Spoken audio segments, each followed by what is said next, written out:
నమస్తే, welcome to Saanvi media. నేను Mounika. Corporate college ఫీజులకు విద్యా కుసుమాలు రాలిపోతున్నాయా?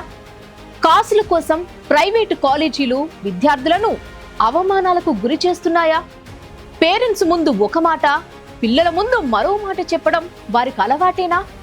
కార్పొరేట్ ధనదాహానికి ఇంకెంతమంది విద్యా కుసుమాలు రాలిపోవాలి? ఆ కన్న పేగు కలల సౌధాలను కాల్చేస్తుందెవరు? విద్యకు వెలకడుతున్న ప్రైవేటు కాలేజీలకు కళ్ళెం వేసేదెవరు? ఇంత జరుగుతున్నా విద్యాశాఖలో ఎందుకు చలనం రావడం లేదు? ముడుపులందాయని మౌనంగా ఉన్నారనే ఆరోపణలు నిజమేనా? ఇలాంటి విషయాలు తెలుసుకునే ముందు మా సాన్వి మీడియా ఛానల్ ని మీరు సబ్స్క్రైబ్ చేయడం మర్చిపోవద్దు. అలాగే మీ అభిప్రాయాలను కామెంట్ రూపంలో మాకు తెలియచేయండి. ఏ తల్లిదండ్రులైనా తన బిడ్డను ఉన్నత స్థితిలో చూడాలనుకుంటారు. అందుకు మెరుగైన విద్యను అందిస్తేనే మేలనే నిర్ణయానికి వస్తూ ఉంటారు. అలా అప్పో సప్పో చేసి స్తోమతకు మించి పిల్లల్ని చదివిస్తూ ఉంటారు. కానీ అడ్డు అదుపు లేని కార్పొరేట్ కాలేజీల దోపిడీ, ధనదాహం విద్యార్థుల ప్రాణాల మీదకు తెస్తోంది. ఓవైపు ఫీజుల కోసం ప్రైవేటు కాలేజీల వేధింపులు భరించలేక, ఇక మరోవైపు తల్లిదండ్రుల ఆవేదన చూడలేక సరస్వతి బిడ్డలు బలవన్మరణాలకు, ఆత్మహత్యా యత్నాలకు పాల్పడుతున్నారు. గత వారం రోజులుగా జరుగుతున్న ఘటనలు చూస్తుంటే మనసు కలిచివేస్తోంది. చేతికి అందొచ్చిన బిడ్డలు చేదోడు వాదోడుగా నిలుస్తారని కళ్ళు కన్న కన్నవారి ఆశలను అడియాశలు చేశాయి కార్పొరేట్ భూతాలు. ఇక మేడ్చల్ శ్రీ చైతన్య కాలేజీలో జరిగిన ఘటన ప్రతి ఒక్కరిని కన్నీరు పెట్టిస్తోంది. ఫీజు కట్టలేదని ఓ 10వ తరగతి విద్యార్థినిని అవమానానికి గురి చేసింది యాజమాన్యం. దీంతో పాపం తన పరువు తీశారని ఆవేదనలో అఖిల ప్రాణాలు తీసుకుంది. ఈ టర్మ్ ఫీజు 10 రోజులు లేట్ అవుతుందని, కొంచెం మా అమ్మాయిని ఇబ్బంది పెట్టకండని విద్యార్థిని పేరెంట్స్ సదరు కాలేజీకి సమాచారం అందించారు. అయినా సరే మాకు మనీయే కావాలి, మానవత్వం అవసరం లేదు, అవసరమైతే రక్తం తాగుతాము అనేలా ప్రవర్తించిన శ్రీ చైతన్య సిబ్బంది ఫీజు తీసుకొని రావాలని అఖిలను అవమానానికి గురి చేశారు.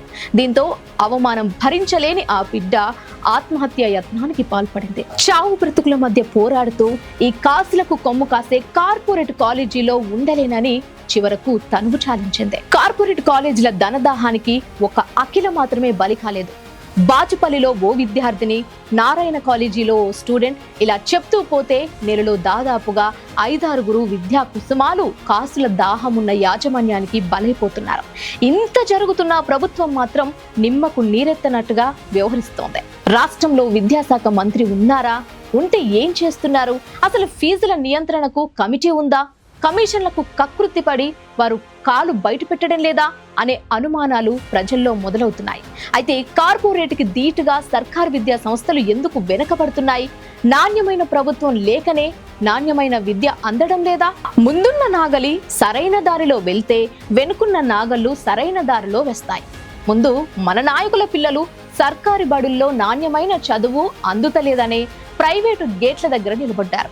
అలాగే పేదవారు కూడా తమ పిల్లలకు ఉన్నత స్థితిలో ఉండేందుకు ఉన్న డబ్బంతా ఫీజులకే చెల్లిస్తే కార్పొరేట్ విద్యా సంస్థలు మాత్రం వారి పిల్లల డెడ్ బాడీలను గిఫ్ట్గా అందిస్తున్నాయనే ఆరోపణలుంటాయి. ప్రభుత్వాలు పథకాల రూపంలో 10 ఇచ్చి ప్రైవేటు రూపంలో 20 రూపాయలు దోచుకుంటున్నాయి. అసలు ఫ్రీ బస్సు కావాలని ప్రజలు అడిగారా? ఏడాది 12,000 ఇవ్వమని ధర్నాలు చేశారా? అడగక ముందే పథకాలు ప్రవేశపెట్టి ప్రజలకు అవసరమైన విద్యా వైద్యాన్ని మాత్రం కాసులతో కొలుస్తున్నారు. ఇకనైనా రాష్ట్రంలో విద్యాశాఖ మంత్రి ఉంటే ముందు విద్యార్థులకు ప్రాణాలను బలి తీసుకుంటున్న విద్యా సంస్థలను నిర్మోహమాటంగా స్వాధీనం చేసుకొని అక్కడే సర్కారు అధీనంలో విద్యార్థులకు మెరుగైన విద్యను అందిస్తే అది 10,000. చూడాలి మరి ప్రైవేటు కాలేజీల ధనదాహానికి బలైన విద్యార్థుల పట్ల సర్కార్ ఎలాంటి చర్యలు తీసుకుంటుందో.